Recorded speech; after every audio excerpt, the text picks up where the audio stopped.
The King of Kings, 605 BCE. A new power rises from the dust of Mesopotamia. A city reborn. A king whose name would echo across 3 millennia. In triumph, in legend, and in scorn.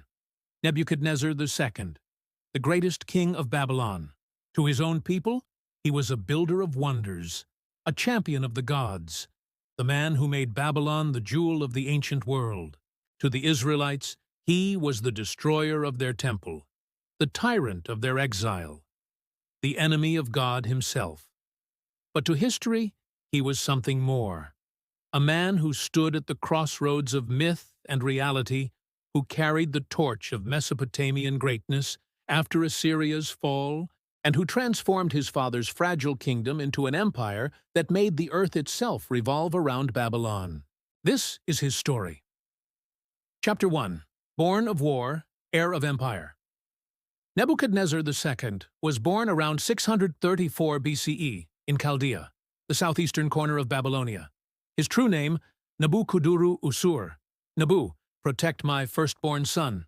He was the eldest son of Nabopolassar, a Babylonian general who had once served in the Assyrian army. At that time, Assyria still ruled Mesopotamia, but its glory was fading. Its empire was stretched thin, weakened after the death of its last great king, Ashurbanipal. In 627 BCE, Nabopolassar seized his moment. When Assyrian envoys arrived to take command of Babylon, he defied them. He was crowned king in 626 BCE and launched a war that would end Assyria forever. For 10 years he fought, forging alliances with the Medes under King Cyaxares. His son Nebuchadnezzar was raised not only in literacy and administration, but in the art of war. By 612 BCE, Babylon and the Medes had stormed Nineveh. The Assyrian capital was ash and rubble. The empire of Ashurbanipal was gone. But one shadow remained. The Assyrian pretender, Ashur-uballit, propped up by Egypt's pharaoh Necho II, tried to restore Assyrian power. In 605 BCE, at the Battle of Carchemish, Nebuchadnezzar crushed them. Egypt was broken, Assyria was finished, and Babylon, once a province, stood as master of Mesopotamia. Days later, Nabopolassar died. Nebuchadnezzar returned home a war hero and was crowned king. The empire was his. Chapter 2. Conqueror of Judah, builder of legends. Like his father, Nebuchadnezzar ruled with sword and stone. He expanded the army, absorbed Assyria's former territories, and marched west. In 598 to 597 BCE, he besieged Jerusalem. Judah's elite were dragged into exile, the beginning of the Babylonian Captivity. When Jerusalem rebelled again, he returned. In 587–586 BCE, the city was burned, its temple destroyed, its people scattered. To the Israelites, this was apocalypse. To Nebuchadnezzar, it was strategy, securing Babylon's dominance in the Levant. By 585 BCE, even Tyre, the great Phoenician stronghold, fell after a brutal siege. Babylon's empire stretched from the Persian Gulf to the Mediterranean. But Nebuchadnezzar was not only a conqueror, he was a builder, a visionary. Like Sennacherib at Nineveh centuries earlier, he would make his capital into the greatest city on earth. Chapter 3. Babylon the Great. Nebuchadnezzar's prayer to Marduk, Babylon's chief god, reveals his ambition. O merciful Marduk, may the house that I have built endure forever. May I be satiated with its splendor, attain old age therein, and receive tribute from the kings of all regions. And so he built. He restored and expanded 13 cities. But his masterpiece was Babylon. He rebuilt the Ziggurat at Temenanki, the foundation of heaven and earth. This massive tower, destroyed earlier by Assyria, rose again under his reign, inspiring the biblical story of the Tower of Babel.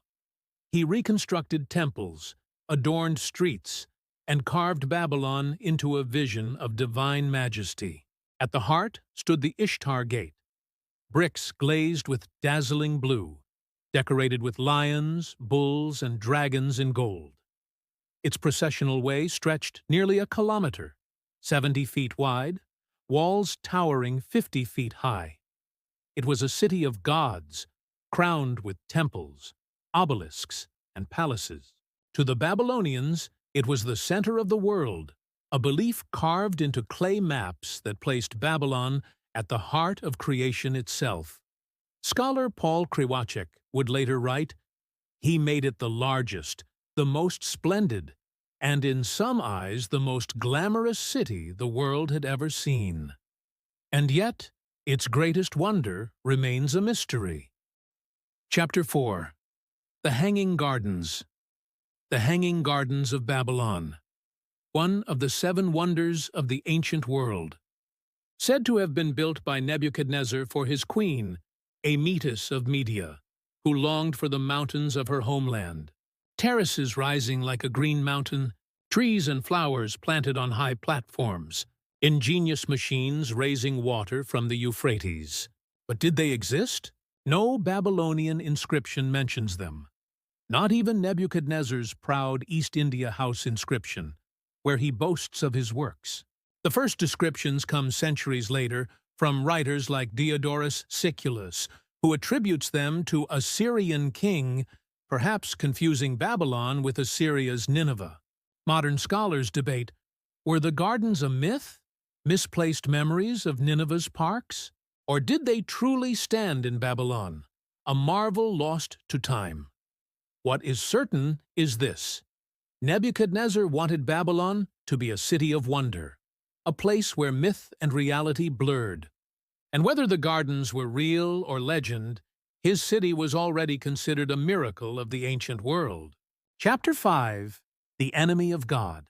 But while Babylon dazzled travelers, another story was being written. In the Hebrew Bible, Nebuchadnezzar appears not as a visionary, but as a tyrant. In Daniel, he throws Shadrach, Meshach, and Abednego into a fiery furnace for refusing to worship his golden idol. But they survive unscathed, protected by their God. Daniel himself interprets the king's dreams, visions of trees and beasts, omens of greatness and downfall. Then comes the most dramatic scene. A voice from heaven declares Nebuchadnezzar will be struck with madness. For 7 years, the king is said to have lived like a beast, eating grass like an ox, his hair grown like eagle feathers, his nails like talons. Only after this humiliation does he acknowledge the God of Israel. To Jewish scribes, this explained their exile. Babylon's power was real, but temporary, permitted by God as punishment for their unfaithfulness. To history, however, there is no record of Nebuchadnezzar's madness. Outside the Bible, he is remembered as a ruler of stability, prosperity, and monumental achievements. Chapter 6. Legacy of a King. Nebuchadnezzar ruled for 43 years. He died peacefully in Babylon in 562 BCE, the city he had rebuilt, the empire he had secured. Under him, Babylon was not only powerful, but radiant. Arts flourished. Science and mathematics advanced. Schools, temples, and crafts thrived.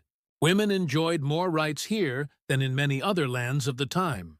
For a generation, Babylon was the heart of the world. But empires are fragile. Within 25 years of his death, Babylon fell to the Persians under Cyrus the Great in 539 BCE. Later, even Alexander the Great dreamed of reviving it, but he too died before its glory could return. And yet, Nebuchadnezzar's name endures. To some, he is the tyrant of Scripture. To others, the builder of wonders. To history, he is both and more. A warrior who crushed Assyria, a conqueror who burned Jerusalem, a king who built a city of gods. Nebuchadnezzar II, the man who made Babylon immortal.